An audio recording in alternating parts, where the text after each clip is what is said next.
الحمد لله رب العالمين نحمده تعالى ونستعينه ونستهديه ونستغفره ونعوذ بالله من شرور أنفسنا وسيئات أعمالنا من يهده الله فلا مضل له ومن يضلل فلا هادي له وأشهد أن لا إله إلا الله وحده لا شريك له وأشهد أن محمدا عبده ورسوله صلى الله عليه وسلم يا أيها الذين آمنوا اتقوا الله حق تقاته ولا تموتن إلا وأنتم مسلمون أما بعد فإن أصدق الحديث كتاب الله تعالى وخير الهدي هدي محمد صلى الله عليه وآله وصحبه وسلم وشر الأمور محدثاتها وكل محدثة بدعة وكل بدعة ضلالة وكل ضلالة في النار. In the name of Allah, the most gracious, the most merciful, all praise and thanks are due to Allah. We ask His help and forgiveness. And we seek refuge of Allah from the evil of our souls and our bad deeds. Whomever Allah guides, no one can lead him astray. And whomever Allah leads astray, no one can guide him. I bear witness that there is no God to be worshipped except Allah alone. And I bear witness that Muhammad is His last messenger and His servant, sallallahu alayhi wa sallam. All who have believed, fear Allah as He should be feared and never die except in the state of Islam in submission to Allah subhanahu wa ta'ala. Dear respected brothers and sisters in Islam. Last Friday we talked about the importance and the virtues of fasting as Ramadan is approaching us very fast. And we saw how does Allah subhanahu wa ta'ala prepare the whole world for the coming of Ramadan. The gates of the hellfire are closed, the gates of the Jannah are open, and the devils are in chains. Everything around you is being changed right now. So also how to start preparing ourselves for Ramadan. And we have a lot of points to be discussed, how to prepare ourselves. Today inshallah I will try to cover with you 3 points only. The first point is keep the special du'as in mind. Special du'as, the Prophet ﷺ used to say when Ramadan comes and during Ramadan, we will try to learn them today, inshallah. The second one is express your happiness and be thankful towards Allah as He helped you to reach Ramadan. Number 3, educate yourself and your family and learn about the rulings of fasting because it's an individual obligatory upon you. Let's start from the beginning. I mentioned last Friday that Allah subhanahu wa ta'ala only talked about Siyam in one place in the Quran, in Surah Al-Baqarah. And He have mentioned 5 ayat subhanahu wa ta'ala. The 4th ayah is about a dua. It's in the last third of the ayat. We have 5 ayat. The 4th one is talking about dua.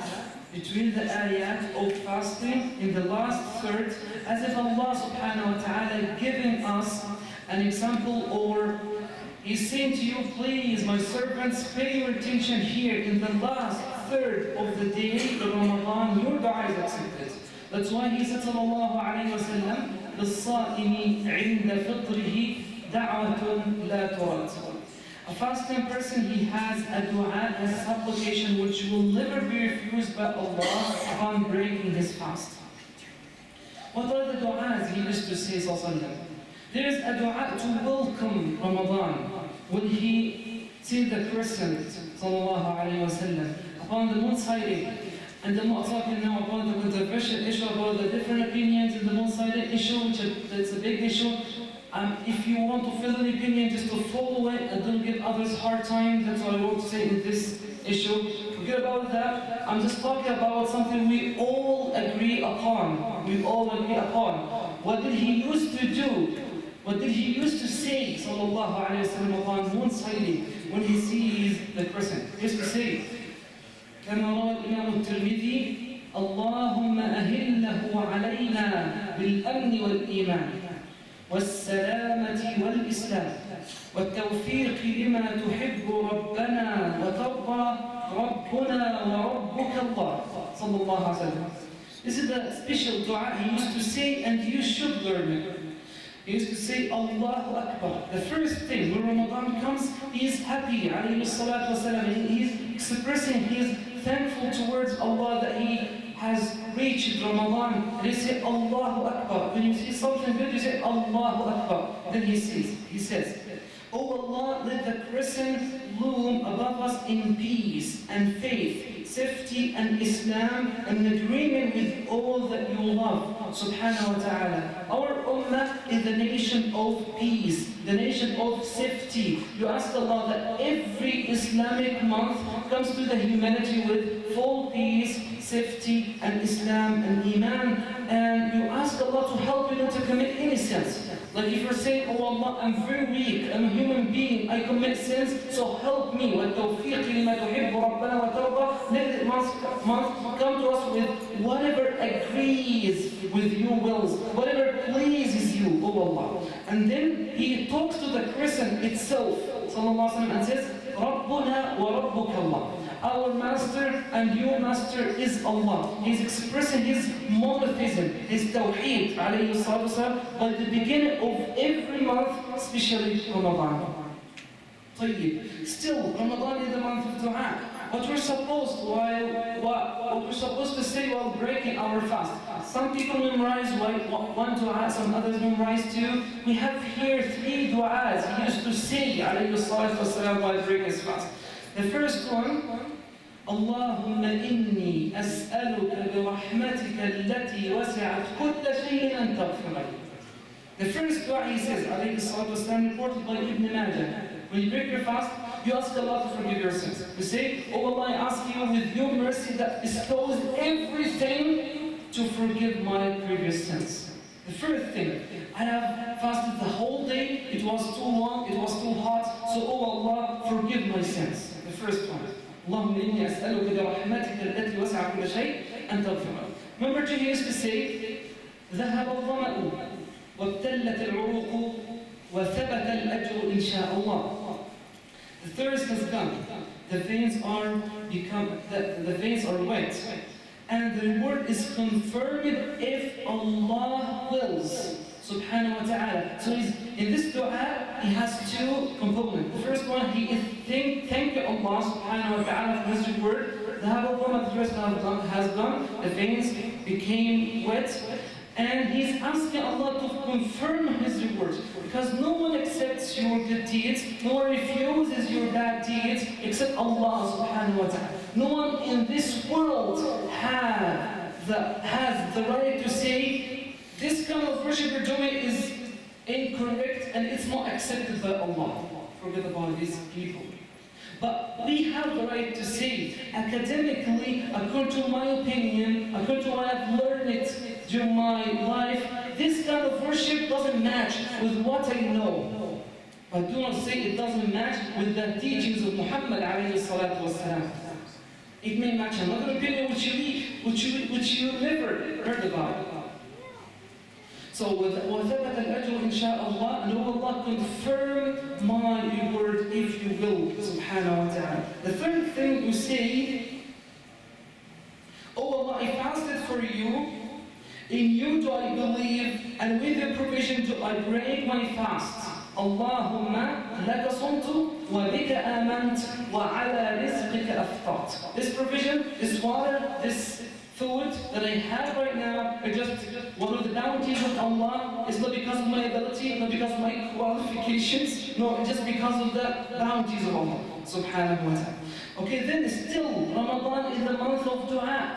Try to learn that in Ramadan. If you have something you want to get from Allah, start making dua from the first night until the last night, every day while breaking your fast, and you will get it inshaAllah, because your dua upon breaking your fast is accepted as He has promised, sallallahu alayhi wa sallam. الدعاء إذا أفطر عند أهل بيت. If someone invited you to his place to eat, to break your fast, to have iftar with him, you would say some du'as. He used to say, alayhi salatu wasalam, they compensate the people of the house, make a dua for them. أفطر عندكم الصائمون وصلت عليكم الملائكة وذكركم الله في من عنده. May the fasting people break their fast in your place. Like He's asking Allah to reward them, and for the rest of the people who are fasting to break their fast in this place, Because if you feed someone and you help him to break his fast, you prepare time for him, you will be rewarded exactly like him. Like we have a iftar program in our masjid or in other masjid, just participate. Whatever $1 you pay for the sake of Allah, any Muslim gets a morsel, just he gets a morsel from this iftar that you have a share with, you will be rewarded exactly like him. So he used to say, may the fasting break their fast in your place. Number 2, and may the angels of Allah ask Allah to forgive your sins. The angels make dua for you. Number 3, and may Allah mention you among those who are in the heavens, among the angels of His subhanahu wa ta'ala. Number 2, to thank Allah to express your happiness. To thank Him to express your happiness. قال الله عز وجل قل بفضل الله وبرحمته فبذلك فليفرحوا هو خير مما يجمعون. Say, O Muhammad sallallahu alaihi wasallam, with the bounties of Allah and His mercy, they should be happy. It's better for them than whatever they accumulate. And this ayah is in Surah Yunus. Like in this life, we try to have a lot of money, and if you get a lot of money, become happy, and that's okay. If you fulfill the rights of Allah on your money, if you have a good wife, and you become happy because of your wife, or children who are obedient towards you, and that's okay. If they help you to get closer to Allah, whatever you have in this life, you have the right to be happy with, as long as it gets you closer to Allah. But there is something deserves your happiness more and more. The bounty, the mercy of Allah, the coming of Ramadan, the best month ever in this world. So the Prophet ﷺ, every year at the beginning of Ramadan, he used to give the Sahaba glad tidings. قال سيدنا أبو هريرة رضي الله عنه في الحديث الذي رواه أحمد والنسائي وغيرهما قال كان رسول الله صلى الله عليه وسلم يبشر أصحابه بقدوم رمضان وكان يقول إن في هذا الشهر ليلة مباركة من حرم خيرها فقد حرم وهي خير من 1000 شهر جاءكم رمضان شهر مبارك. He used to say Ramadan has come to you. It's a blessed month. And there is in this month a night that is better than 1,000 months. Whoever is deprived of its blessings is indeed deprived. We ask Allah subhanahu wa ta'ala to help us reach in Laylatul Qadr. Allahumma ameen. And to forgive all of our previous sins. There is this Layla in that month. If you missed it, you would be deprived of the mercy of Allah. The last point I would like to discuss with you today is to educate yourself and your family about the rules of Siyam. Is it obligatory upon me to learn about Siyam? Of course, it's an individual obligatory. Because al-ilm, knowledge, is two kinds, or two types. The first type is just fardu kifaya, collective obligatory. If some people know about it, that's okay, you don't have to learn it. But some other kind of knowledge, it's fardu ayn, individual obligatory. Yourself and myself, we have to learn about it. Like how to pray. You have to pray every day. The prayer is obligatory, so it is also mandatory upon you to learn how to pray. Fasting is obligatory, it is also obligatory to learn how to fast. If you have the ability to go for Hajj, now it becomes obligatory to learn about it. But as long as you don't have the ability, it's not obligatory. Just leave it to the people of knowledge. They will teach whoever wants to go for Hajj. But the time comes and now it's obligatory upon you, now learn about Hajj, otherwise it's collective obligatory.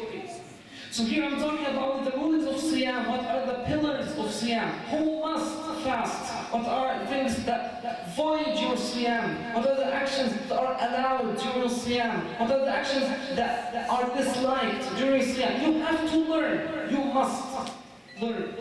Take some classes. Let your students go to Islamic school, come to the masjid, do whatever, go online, but just teach yourself. So you can worship Allah subhanahu wa ta'ala. قال الإمام البخاري في صحيحه باب العلم قبل القول والعمل. There's a chapter in Sahih al-Bukhari called the chapter of knowledge before saying and acting. Before you act, before you worship Allah, you have to learn.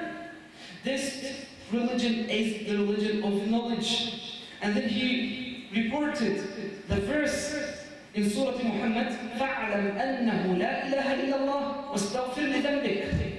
Learn that there is no God to be worshipped except Allah. Know that undoubtedly, and then ask Allah to forgive your sins.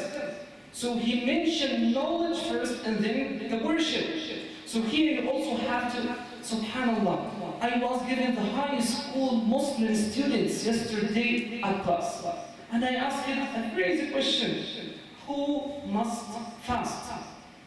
You're in grade 9, 10, 11, 12, whatever. You're in high school and you're Muslim. You should be fasting 3 or 4 years ago. So who must fast? Was it obligatory upon you when you were in grade 6 to fast? When you were in grade 5 to fast? And then in grade 9, grade 10. Is it obligatory upon you? Who must fast? No one gave me a proper answer. As it's sad. There's no knowledge. We don't teach our children at home. We have to teach ourselves and our children. And how come they are dua for this religion? If they don't have that knowledge, how can they invite others to this religion? With jahl, of course not. It doesn't work like this. Like, كل مسلم بالغ عاقل ذكر صحيح مقيم. Every sane, adult, healthy, Muslim, male, who is not traveling at that time must fast. As for women, she must not be menstruating or having post-childbirth bleeding. Let me say it again. Who must fast? Every sane, adult, healthy, Muslim male who is not traveling at that time. As for women, she must not be menstruating on her period or having post-childbirth bleeding. And then I ask a question. If a disbeliever is not a Muslim, fasts during Ramadan, Allah will reward them or not? You can imagine high school students, Muslim, didn't answer. He's not a Muslim. He's fasting during Ramadan. Allah will reward him or not? I'm like, I don't know. And some of them said, you know, if he fasts for the sake of Allah, he will be rewarded. Right?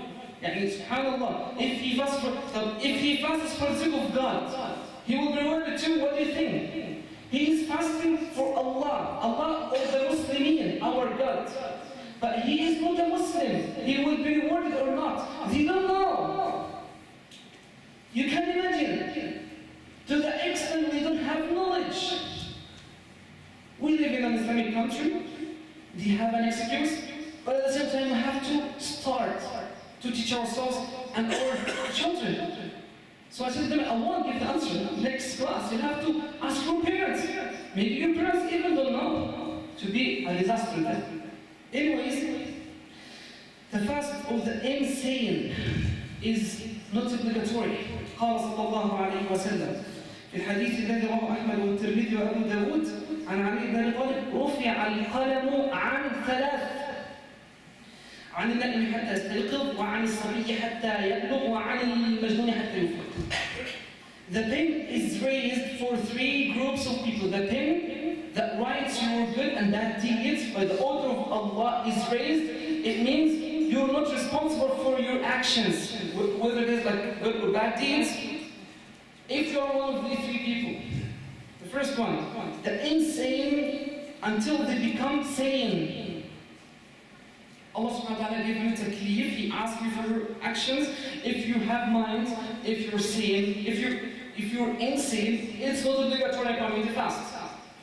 Number 2, those who are sleeping until they are awakened. Imagine a person is sleeping now, and his wife just next to him, reciting Quran, or watching TV, whatever she's doing, and he's sleeping, and just like out of nowhere he said, أنت طالق, I've divorced you. What do you think? He divorced his wife while sleeping. Should she now leave the house because it's haram to live with him? He has divorced me. What do you think? He's sleeping. Whatever he does, he will be questioned by Allah subhanahu wa ta'ala. And the third one, and the young until they reach puberty. And it's very important. Me and you مكلفين تكليفا كليا. We are completely asked and questioned by Allah for every good or bad deed we do. But our children who are still not adults, who did reach the puberty, هم مكلفون تكليفا جزئيا. And our children, if they did a good deed, Allah will reward them for that. But if they did a bad deed, Allah wouldn't punish them for that. They are just partially questioned by Allah. See the mercy of Allah subhanahu wa ta'ala. But at the same time, we are required to train them to fast.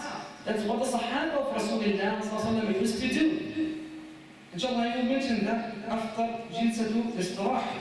أقول قولي هذا وأستغفر الله العظيم لي ولكم.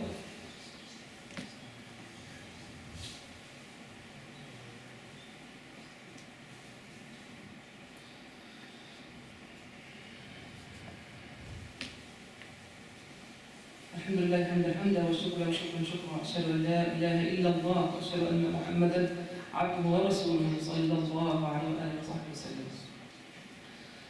Now the fasting is not obligatory upon our children who are not adults, but it is our responsibility to train them. As the Prophet said, علموا أولادكم الصلاة وهم أولاد سبع واضربوهم عليها وهم أولاد عشر ففرقوا بينهم وبين عشر. Teach your children to pray when they're 7, and beat them if they don't pray when they are 10. Here the same thing when it comes down for fasting. تقول ربيع بنت معوذ one of the صحابيات في صحيح البخاري كنا نصوم صبياننا على عهد رسول الله صلى الله عليه وسلم. كنا نصوم ونصوم صبياننا على عهد رسول الله صلى الله عليه وسلم ونجعل لهم اللعبة من العهن فإذا بكى أحدهم على الطعام أعطيناه ذاك حتى يكون عند الإفطار. The Sahaba used to do what? They used to fast and to ask their children also to fast. She said, we may go to the mosque just to pray or to attend a halaqah and make toys stuffed with cotton for our children to play with. You buy some toys, something to play with. I'm not saying like buy PlayStation and let them play every day and they don't come to the youth halaqah. Like subhanAllah, sometimes you are in youth halaqah and some youth outside the halaqah, they call the youth inside the halaqah and they are playing PlayStation. You don't have to judge them in ways, but I'm not saying have a PlayStation and let them play the whole day to forget about being hungry. Just if they feel hungry, they are still children, give them anything to play with. Give them some present. Just train them. She said, if one of them started crying due to hunger, we would give them a toy to play with until it was the time for eating. That's how the Sahaba used to train their children. As for the question when asked for the high school students, they don't know if a non-Muslim fast is during the Ramadan. What do you think? His fasting will be accepted by Allah? We have in many places in the Quran 2 conditions any human being has to fulfill to be rewarded by Allah. These 2 conditions are mentioned in many ayats. I'll mention only one ayah. إِنَّ الَّذِينَ آمَنُوا وَعَمِلُوا الصَّالِحَاتِ كَانَتْ لَهُمْ جَنَّاتُ الْفِرْدَوْسِ نُزُلًا. This who believe and do good deeds, they will be admitted to the paradise. Whatever, anything else you know, like anything else have been mentioned in front of you instead of that, It's the same of Allah. It goes again the same of Allah. Has to be a Muslim and to do good deeds. If he is Muslim and not doing good deeds, it's up to Allah. If he is non-Muslim and doing good deeds, he's not admitted to the Jannah. According to our academical knowledge. That's what we know. That's what we have in the Quran. وأقول قولي هذا وأستغفر الله العظيم لي ولكم ولجميع المؤمنين. اللهم اغفر ذنوبنا واستر عيوبنا. اللهم علمنا ما جهلنا وانفعنا بما علمتنا وزدنا يا ربنا علما. اللهم صل على سيدنا محمد في الأولين وفي الآخرين وفي كل وقت وحين وعلى آله وصحابته أجمعين وعلينا معهم يا رب العالمين. وآخر دعوانا الحمد لله رب العالمين وأقم الصلاة.